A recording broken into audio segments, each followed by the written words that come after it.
Welcome to my channel. आज हम जो सब्जेक्ट पढ़ने वाले हैं उसका नाम है बिजनेस मैनेजमेंट। बिजनेस मैनेजमेंट का कंटेंट्स देख लेते हैं। कंटेंट्स में 4 यूनिट्स हैं। 4 यूनिट्स में से यूनिट 1 के अंदर एक टॉपिक है जिसका नाम है इंट्रोडक्शन कंसेप्ट। आज हम मैनेजमेंट का कंसेप्ट ही पढ़ेंगे। तो चलिए यूनिट 1 पर चलते हैं। इसके अंदर टॉपिक है कंसेप्ट। आज इस वीडियो में हम पढ़ेंगे मैनेजमेंट के अलग अलग कंसेप्ट। थियो हाइमन ने जो कंसेप्ट दिए वे पढ़ेंगे और हर्बिसन और मायर्स ने जो कंसेप्ट दिए आज हम इस वीडियो में वे पढ़ेंगे। तो चलिए शुरू करते हैं। The concept of management is not static. लिखा हुआ है जो मैनेजमेंट का कंसेप्ट है वो एक तो रहा ही नहीं है, वो हमेशा चेंज होता रहा है। कहने का मतलब है मैनेजमेंट बहुत दोगला है, कभी एक बात पे नहीं रहता, कभी कुछ कभी कुछ। It is because of this reason that numerous management concepts have been developed over time. और इसी वजह से अलग अलग कंसेप्ट समय के साथ साथ आते रहे हैं। एक कंसेप्ट मींस, अच्छा कंसेप्ट का मतलब होता क्या है? एक concept means ideology of a person, एक इंसान की सोच, उसे हम कहते हैं concept towards a particular thing और process. Therefore, every person perceives a thing from its own point of view. Management is no exception. हर इंसान किसी न किसी चीज को अपने तरीके से बोलता है। जैसे एग्जाम्पल दूं मैं आपको, जहर का पहले हम मतलब सोचते थे ऐसी चीज जो जानलेवा हो, पर जब से अमित बढ़ाना ने कतई जहर स्टार्ट कर दिया, कतई जहर, इसका मतलब हो गया बहुत अच्छा आदमी, बहुत अच्छे लग रहे हो, कतई जहर लग रहे हो। तो ये कंसेप्ट है। और इंस्टाग्राम के कमेंट्स में जो लिखा रहता है ना कतई जहर, उसका मतलब होता है बहुत अच्छा। वरना क्या इसका मतलब ये था कि कतई जहर का मतलब क्या ये हो सकता था कि तुम्हारी शक्ल इतनी बेकार लग रही है कि लोग मर जाएंगे? नहीं, इसका मतलब है बहुत अच्छा लग रहा है। तो जहर वर्ड का कंसेप्ट है वो। ऐसे मैं एक और एग्जांपल दूं, एक और एग्जांपल है बम, BUM या BAM जो भी है। हनी सिंह कहता है आई स्वेयर छोटे ड्रेस में बम लगती मैं लूं, उसका मतलब है बहुत अच्छा, बहुत अच्छी लग रही हो। बादशाह कहता है कि बम हिला के, तो उसका मतलब होता है आपके बैक, आपकी ऐश। और कोई कहता है बम बम बोले, शिव भक्त कहते हैं बम बम बोले, तो उसका मतलब होता है डर। बम बम बोले का मतलब होता है भोलेनाथ मुझे डर लग रहा है, मतलब मेरी रक्षा करो। तो बम का मतलब डर भी होता है, बम का मतलब बैक भी होता है। ये कंसेप्ट है बम के। एक गाना है, बम बा गया, बम बा गया, मैं जिथे जावा कूड़े कहते बम बा गया, उसका मतलब है कि बहुत अच्छा। तो ये जो बम वर्ड है, अगर मैं केवल बम बोल दूं, अगर मैं वर्ड बोलूं केवल आपको बम, तो आप समझोगे इसका मतलब वो जो फट जाएगा, मार देगा, बम, आतंकवादी वाला। पर अगर मैं बोलूं बम लग रही हो, तो इसका मतलब है अच्छा। बम हिला लो, इसका मतलब है बैक हिला लो। बम बम बोले, शिव भक्त आ गए। तो बम के अपने अपने कंसेप्ट हैं। उसी प्रकार मैनेजमेंट के भी किसी लाइन में अगर मैं मैनेजमेंट को पिरोऊं तो उसमें अलग अलग मीनिंग निकल जाते हैं। आओ वही हम आज इस वीडियो में समझेंगे। तो अगली लाइन लिखी हुई है, in this connection it is interesting to narrate the story of 6 blind persons. आओ एक छोटी सी कहानी और सुनाता हूँ। ये आपको लिखने के लिए नहीं है पर कंसेप्ट समझने के लिए बहुत जरूरी है। मैंने बहुत वीडियो देखी यूट्यूब पर, कंसेप्ट समझ लूँ, कंसेप्ट समझ लूँ। कोई नहीं है, कोई नहीं है कंसेप्ट समझाने वाला। मैं समझाता हूँ आपको कंसेप्ट। आपको मैं 6 अंधे इंसानों की कहानी सुनाता हूँ। जो एक क्योंकि अंधे थे, उनके पास एक वे हाथी के पास गए। अब हर अंधे इंसान ने हाथी को अलग अलग बताया। वो इंसान जिसने हाथी की सूंड पकड़ी थी तो उसने कहा ये तो बहुत मोटा सांप है। दूसरा इंसान था जिसने उसके कान पकड़े हुए थे, कहता ये तो फैन है। तीसरा इंसान जिसने उसके पैर पकड़े हुए थे, कहता ये तो खंबा लग रहा है, शायद ये पेड़ भी हो सकता है। वो अंधा इंसान जिसने क्या जिसने उसकी साइड पकड़ी हुई थी, एलिफेंट का पेट की साइड, तो कहता ये तो दीवार है। जिसने उसकी पूंछ पकड़ी हुई थी कहता ये तो रस्सी है। और जिसने उसके दांत पकड़े हुए थे वो बोला ये तो बहुत हार्ड सा, ये तो कोई स्पीयर लग रहा है, मतलब भाला लग रहा है। तो हर इंसान की अपनी अपनी सोच है कि वो किसी चीज को किस नजरिए से ले। सिमिलरली वेरियस मैनेजमेंट साइंटिस्ट, जो मैनेजमेंट के साइंटिस्ट थे, उन्होंने भी अपने अपने कंसेप्ट दिए हैं। कोई बोलता है कंसेप्ट तो एक प्रोसेस है। कोई अगर मैं लाइन बोलूं कि मैं ना कंसेप्ट के प्रोसेस में काम कर रहा हूं, इसका मतलब है कंसेप्ट प्रोसेस है। अगर मैंने बोला मैनेजमेंट से जाके पूछ लो, इसका मतलब मैनेजमेंट से जाके पूछ लो, मैनेजमेंट कोई इंसान है, हाँ, इसका मतलब मैनेजमेंट नाउन है। अगर मैंने कहा मैनेजमेंट की पढ़ाई कर रहा हूं, इसका मतलब मैनेजमेंट एक ब्रांच ऑफ नॉलेज है। अगर मैंने कहा कि बिजनेस स्टार्ट करने के लिए मैनेजमेंट चाहिए, बिजनेस में स्टार्ट करने के लिए मैनेजमेंट चाहिए, इसका मतलब बिजनेस वो जो मैनेजमेंट है वो इकोनॉमिक रिसोर्स है। अगर मैंने कहा अपनी चोड़ में आके, ऐसा है भाई साहब, हम मैनेजमेंट के आदमी हैं, इसका मतलब है जो मैनेजमेंट है वो एक क्लास है, स्टेटस है। अगर मुझसे किसी ने पूछा क्या करूं, मैंने कहा मैनेजमेंट से पूछ लो, मैनेजमेंट से पूछ लो, इसका मतलब मैनेजमेंट कोई ऑर्डर देने वाला आदमी है। क्या करूं, मैनेजमेंट से पूछ लो, मैनेजमेंट अथॉरिटी देने वाला है। किसी ने कहा मैं ना मैनेजमेंट का काम कर रहा हूं, मैं मैनेजमेंट कर रहा हूं, इसका मतलब मैनेजमेंट कर रहा हूं, इसका मतलब मैनेजमेंट कोई काम है। तो हर अलग अलग इंसान ने अपने हिसाब से मैनेजमेंट को अलग अलग दर्शाया हुआ है। और सबसे पहले पढ़ते हैं मैनेजमेंट एज ए प्रोसेस। सबसे ज्यादा मैनेजमेंट को प्रोसेस के हिसाब से ही लिया जाता है। अलग अलग management scientist Kimball, Koontz and O'Donnell, Newman, Summer, Stanley Vance, Theo Haimann बहुत इंपॉर्टेंट है एमसीक्यू के लिए, Theo Haimann, FC Hooper, EFC Brech, इन सब के हिसाब से मैनेजमेंट एक प्रोसेस है। अब मैनेजमेंट प्रोसेस कैसे है, आप ये 12th की बीएसटी में मैनेजमेंट को आपने कंसेप्ट के प्रोसेस के हिसाब से ही पढ़ा हुआ है।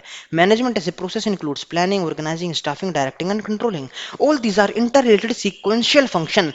मैनेजमेंट जो एक प्रोसेस है जिसके अंदर 5 चीजें होती हैं, planning, organising, staffing, directing, controlling, ये एक दूसरे से इंटर रिलेटेड है। इंटर रिलेटेड मतलब एक दूसरे के साथ जुड़ी हुई हैं। सिक्वेंशियल मतलब सीक्वेंस में है, एक के बाद एक, पहले प्लानिंग, फिर ऑर्गेनाइजिंग, फिर स्टाफिंग, फिर डायरेक्टिंग, फिर कंट्रोलिंग, एक के बाद एक आएगा। तो management is the effort of the members of organisation to accomplish organisation objective. Organisation के ऑब्जेक्टिव को पूरा करने के लिए जो मेहनत लगती है वह मैनेजमेंट है। अच्छा, थियो हाइमन के हिसाब से एमसीक्यू के लिए इंपॉर्टेंट है।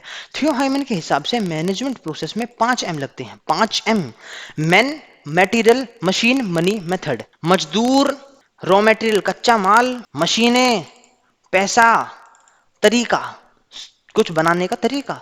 अगर मुझे स्टील की फैक्ट्री लगानी है तो मुझे 5 चीजें चाहिए। मुझे कुछ भी लगाना है, मुझे 5 चीजें चाहिए। मुझे आदमियों की जरूरत पड़ेगी, मुझे सामान की जरूरत पड़ेगी, मुझे मशीनों की जरूरत पड़ेगी, मुझे पैसों की जरूरत पड़ेगी, और मुझे उस सामान को बनाना कैसे है, उस मेथड की जरूरत पड़ेगी। तो मैनेजमेंट एक प्रोसेस है। Management is a noun. जब मैं बोलता हूं कि मैनेजमेंट है, उधर देखो मैनेजमेंट बैठी हुई है, इसका मतलब मैनेजमेंट नाउन है। नाउन मतलब प्लेस, थिंग। तो जो नेम है, इंसान है, मैनेजमेंट एक इंसान है, इसका यह मतलब हुआ। ग्रुप ऑफ पर्सनल, बहुत सारे इंसान जो मैनेजमेंट का काम करते हैं, उस इंसान को भी मैं मैनेजमेंट ही बोल देता हूं, इसका मतलब मैनेजमेंट नाउन है। There are various count there are various kinds of employees in the organisation. एक ऑर्गेनाइजेशन के अंदर बहुत तरह तरह के एम्प्लॉयज काम करते हैं, जहां पर कुछ इन्वॉल्व होते हैं मैनेजरियल फंक्शन में और कुछ इन्वॉल्व होते हैं ऑपरेटिंग फंक्शन में। कुछ मजदूर हैं, वो मशीन में सामान डाल रहे हैं, वो ऑपरेटिंग का काम कर रहे हैं। एक आदमी फोरमैन खड़ा है, ओए काम ढंग से कर, वो मैनेजमेंट का पार्ट है। The individuals who manage the organisation and departments are called managers. वे इंसान जो मैनेज करते हैं ऑर्गेनाइजेशन को, डिपार्टमेंट्स को, उन्हें हम कहते हैं मैनेजर। एक गली गली में सामान खरीद बेचने जाते हैं, तो जो उनको मैनेज करता है, जो ऑफिस में बैठा होगा, उसको हम मैनेजर बोलता हूं। अब in the field as a noun the term management is used as a single name of manager, board of director, managing director, department, etcetera. एक इंसान को मैंने बोल दिया मैनेजर। अगर बहुत सारे इंसान हैं और वे सब मैनेजर हैं तो उनको मैं बोल सकता हूँ मैनेजमेंट। वो देखो मैनेजमेंट बैठा है। अगला, management as a discipline. Discipline, या डिसिप्लिन क्या होता है, गूगल से पूछते हैं। डिसिप्लिन का मतलब होता है, डिसिप्लिन के देखो 2 मतलब होते हैं। पहला मतलब होता है रूल्स फॉलो करना, है ना, बिहेवियर आपका कैसा है, डिसिप्लिन में रहो, जो स्कूल में पढ़ा है। दूसरा मतलब होता है डिसिप्लिन का branch of knowledge, typically one studied in higher education. ऐसी चीज जो आप हायर एजुकेशन में पढ़ते हो, मतलब पोस्ट ग्रेजुएशन में जो आप पढ़ते हो, उसे हम बोलते हैं डिसिप्लिन, ब्रांच ऑफ नॉलेज। जैसे सोशियोलॉजी, बायोलॉजी, केमिस्ट्री, आपकी जर्नल साइंस, सिविक्स, हिस्ट्री, ये क्या है, ये सब्जेक्ट है। तो एज ए मैनेज, डिसिप्लिन का मतलब है यहां पर सब्जेक्ट, एक स्ट्रीम। एमबीए जो है ना, manage masters in business administration, तो मैनेजमेंट एक डिसिप्लिन भी है। As a discipline, management is a specific branch of knowledge. Management जो है एक नॉलेज भी है। Which is studied in campus and colleges and schools like economics, sociology, जैसे मैथ है, सोशियोलॉजी है, इकोनॉमिक्स है, पॉलिटिकल साइंस है, ऐसे ही अलग अलग कॉलेजेस में मैनेजमेंट की पढ़ाई होती है। तो मैनेजमेंट एक पढ़ाई का भी नाम है। Management is being taught in different colleges universities. एक डिफरेंट सब्जेक्ट की तरह आपको कॉलेज में पढ़ाया जाता है। अरे वही तो पढ़ रहे हो आप, मैनेजमेंट एज ए डिसिप्लिन है। एक्सपर्ट्स एंड रिसर्चर्स फील, भैया जी एक्सपर्ट और रिसर्चर्स को ऐसा लगता है कि जो आप इंफॉर्मेशन गेन करते हो इस डिसिप्लिन से, वो आपको प्रैक्टिकल लाइफ में हेल्प करता है। अब समझ में आया कि मैनेजमेंट जो आप पढ़ रहे हो, क्या ये थियोरेटिकल सब्जेक्ट है ना? आप उसको न्यूमेरिकल तरीके से, आप उसको सॉरी प्रैक्टिकल तरीके से पढ़ते नहीं हो, समझते नहीं हो, इसलिए आपको ये लगता है कि ये तो एक थियोरेटिकल सब्जेक्ट है। वरना मैं बताऊं, ये इतने सारे लोग हैं, जितने भी ये थियो हाइमन इंसान हैं और ये न्यूमैन समर, क्या इन्होंने ये सब्जेक्ट इसलिए बनाया था कि आप स्कूल में पढ़ोगे, कॉलेज में पढ़ोगे, बच्चों को पागल हम करेंगे? कुछ तो सोच समझ के इन्होंने इन डेफिनेशंस को लिखा होगा। थियो हमें ने मैनेजमेंट के ऊपर हजारों बुक्स लिखी गई हैं। क्या वे बुक्स पागलपंती के लिए लिखी गई हैं कि बच्चों को परेशान करेंगे, पढ़ेंगे? उनका प्रैक्टिकल लाइफ कहाँ है आपको ये नहीं पता, इसलिए आपको ये थ्योरी लगती है। मेरे कोर्स में जो मुझसे मैनेजमेंट पढ़ता है, उसको पता चलता है कि मैनेजमेंट जो है वो थ्योरेटिकल सब्जेक्ट नहीं, प्रैक्टिकल सब्जेक्ट है। इसका प्रैक्टिकल यूज कहाँ आएगा, वो आपको कोर्स में पता चलेगा। जब डॉक्टर आपको बोलता है ना कि फीवर हो गया आपको, तो आपको जो फीवर वर्ड है वो 8th में आपको समझाया गया था। आपको लगता था फीवर हम पढ़ रहे हैं, बुखार हो गया, ये थ्योरेटिकल सब्जेक्ट है। पर जब डॉक्टर बोलते हैं आपकी प्लेटलेट्स गिर गई, आप समझ पाते हो कि प्लेटलेट्स क्या है। जब डॉक्टर बोलता है कि ब्लड, वर्ड बोलता है ब्लड, खून, तो आप समझ पाते हो। तो ऐसे ही मैनेजमेंट में आप क्या पढ़ रहे हो, अलग अलग वर्ड्स जो पढ़ रहे हो, आप अपनी वोकेबलरी बिल्ड कर रहे हो, ताकि जब आप किसी अच्छी जॉब में जाओ तो ये सारे वर्ड्स आपको वहां काम आएंगे। जैसे ही डॉक्टर वाले वर्ड्स आपको काम आते हैं, आपका ना ब्लड प्रेशर कम हो गया, पेशेंट को बोलते हैं कि आपको ब्लड कैंसर है, आप समझ पाते हो आपको हुआ क्या है। वो बोलता है कि वोमिटिंग हो गई। ये जो वर्ड्स हैं ये आपकी वोकेबलरी बिल्ड कर रहे हैं। ऐसे ही मैनेजमेंट में जो आप ये सब पढ़ोगे, ये आपकी वोकेबलरी बिल्ड करेंगे। इसका क्या मतलब होता है, जब आप जॉब पर जाएंगे, अच्छा कुछ लोगों को लगता है बीकॉम के बाद जॉब ही नहीं लगती, पर चलो ये टॉपिक इस बात में नहीं है। बीकॉम भी एक बहुत अच्छी स्ट्रीम है जॉब पाने के लिए, बहुत अच्छी अच्छी कंपनीज में। मेरा खुद का भाई है, बीकॉम की हुई है और अभी एक्सेंचर कंपनी में है। ईवाई में मेरी एक दोस्त है। तो अच्छी फील्ड है ये भी, पर समझने वाला चाहिए। अगर आपको ये प्रैक्टिकल लाइफ में यूज कहाँ है वो पता चल गया, तो आपको ये थ्योरेटिकल सब्जेक्ट बिल्कुल नहीं लगेगा। सॉरी टाइम वेस्ट करने के लिए, मैं आपको पढ़ा रहा था मैनेजमेंट एज ए डिसिप्लिन। तो मैनेजमेंट जो है एक अलग से डिसिप्लिन है, ब्रांच ऑफ नॉलेज है, फील्ड है। इकोनॉमिक रिसोर्स पढ़ा रहा था मैंने। अच्छा इकोनॉमिक रिसोर्स, इकोनॉमिक रिसोर्स क्या होता है? इकोनॉमिस्ट के हिसाब से मैनेजमेंट एक फैक्टर ऑफ प्रोडक्शन है। 12th में आपने पढ़ा होगा land, labour, capital, entrepreneurship, 4 factor of production. Oh, जो एंटरप्रेन्योरशिप वर्ड है ना, मैं बताऊं आपको, जो एंटरप्रेन्योरशिप वर्ड है ये 1950 से स्टार्ट हुआ था। 4 फैक्टर ऑफ प्रोडक्शन याद है ना आपको, land, labour, capital, entrepreneurship. Entrepreneurship 1950 का है। और जो मैनेजमेंट वर्ड है वो कब से चल रहा है, 1800 से भी पहले का। ठीक है, मैनेजमेंट जो वर्ड मैंने मीनिंग सर्च किया था, इसमें ग्राफ में लिखा हुआ है 1800 से भी पहले से ये वर्ड मैनेजमेंट चलन में है। तो इसका मतलब उस समय ना लैंड, लेबर और कैपिटल ही होते थे फैक्टर ऑफ प्रोडक्शन। यहाँ पे सर आपको हो कि बच्चे आपको हो कि सर आपने यहाँ पे एंटरप्रेन्योरशिप भूल गए, अरे उस समय वर्ड आया ही नहीं था ना। अच्छा, as the industrialisation of a nation increases, जब एक देश में इंडस्ट्रीज बढ़ती हैं तो मैनेजमेंट की नीड भी बढ़ती है। उन मजदूरों को, उन लोगों को जो जॉब करते हैं, उन लोगों को कौन मैनेज करेगा, कौन उन्हें ऑर्डर देगा, कौन उनसे काम करवाएगा? Managerial resources of A form determines productivity. Low, resource में मैनेजरियल रिसोर्स आपने अभी तक पढ़ा होगा, फिजिकल रिसोर्स, ह्यूमन रिसोर्स, पर क्या पढ़ रहे हो आप, मैनेजरियल रिसोर्स। तो लिखा हुआ है एक फर्म की मैनेजरियल रिसोर्स डिटरमाइन करती है उसकी प्रोडक्टिविटी और profitability. Management should be used more in industries experiencing innovation. Management को उन इंडस्ट्रीज में जरूर यूज करना चाहिए जहां पे इनोवेशन हो रही है, मैनेजमेंट वहां जरूरी है। अगला, अगर मैं एक लाइन बोलूं आपसे, तो तेरा भाई मैनेजमेंट का पार्ट है, इसका मतलब मैं एक अपने आप को तारीफ कर रहा हूं, मैं अपने आप को एक क्लास में लेकर जा रहा हूं, कोई स्टेटस है मेरा, मैं मैनेजमेंट का पार्ट हूं, एक्सचेंजर की मैनेजमेंट में मेरा हिस्सा है, मैं बोर्ड ऑफ डायरेक्टर का पार्ट हूं। तो इसका मतलब आप समझ गए, ठीक है। A sociologist views management as a class and status system. Sociologist के हिसाब से मैनेजमेंट जो है क्लास है, हायर क्लास, एक स्टेटस है, एक चौड़ है। The increasing complexity of relationship in modern society demands, लिखा हुआ है आजकल की रिलेशनशिप में बहुत कॉम्प्लेक्सिटी आ गई है, वैसे भी और ऐसे भी।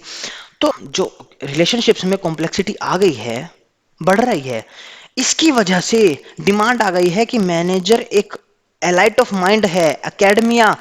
मैं बताऊं इसका मतलब, रिलेशनशिप में कॉम्प्लेक्सिटी आ गई है, संभालने के लिए बहुत ही तेज दिमाग वाला आदमी चाहिए। कौन संभाल लेगा? जो तेज दिमाग आदमी होगा, और जो भी संभाल लेगा उसमें अपने आप एटीट्यूड आ जाएगा कि भैया मैं इस चीज का पार्ट हूं, मेरी एक क्लास है, मुझे मुझे बोर्ड ऑफ डायरेक्टर में मुझे बोर्ड ऑफ डायरेक्टर बनाया गया क्योंकि मेरा भी कुछ पद है, कुछ औकात है, मैं एक पढ़ा लिखा इंसान हूं। एंट्रेंस इनटू दिस क्लास, इस क्लास के अंदर एंट्रेंस लेने ना, based on more and more on education and knowledge instead of family and political connection. इस क्लास के अंदर कौन आएगा वो अब डिपेंड करता है एजुकेशन के ऊपर और नॉलेज के ऊपर, ना कि इस बात पे कि भैया मेरा चाचा विधायक है, आई मीन पॉलिटिकल कनेक्शन, या फिर मेरा बाप अंबानी है, या फिर family. Management as a system of authority. अच्छा, इस लाइन का मतलब समझो। मैंने आपसे बोला कि मैनेजमेंट से डांट पड़ जाएगी अगर मैंने ये काम नहीं किया, मैनेजमेंट आपको ये काम करवाएगा, मैनेजमेंट बहुत चालू है, मैनेजमेंट ने नाक में दम किया हुआ है। इस लाइन का मतलब हुआ मैनेजमेंट एक ऐसी चीज है जो अथॉरिटी है, जो ऑर्डर देती है। समझ गए?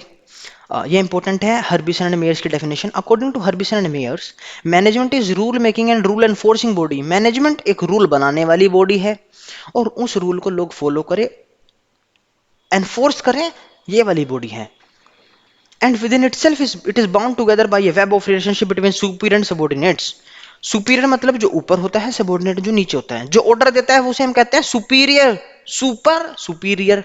और सबॉर्डिनेट मतलब जो जो ऑर्डर लेता है, हाँ जी, जो जॉब करने वाला है, जो ऑर्डर देने वाला है, सॉरी जॉब तो दोनों ही करते हैं, जो ऑर्डर देता है उसे हम कहते हैं सुपीरियर, जो सबॉर्डिनेट जो नीचे रहता है, ये सेल मैनेजर, ये उसका एम्प्लॉई। ओके, ये बोर्ड ऑफ डायरेक्टर, तो ये सेल मैनेजर। तो अलग अलग होते हैं ना, ये टॉप लेवल, ये मिडिल लेवल, और अगर ये मिडिल लेवल तो ये लोअर लेवल।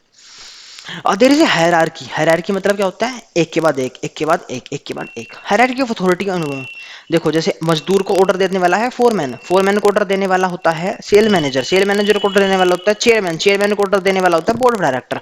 तो ये ऑर्डर देने वाले की एक हायरार्की है।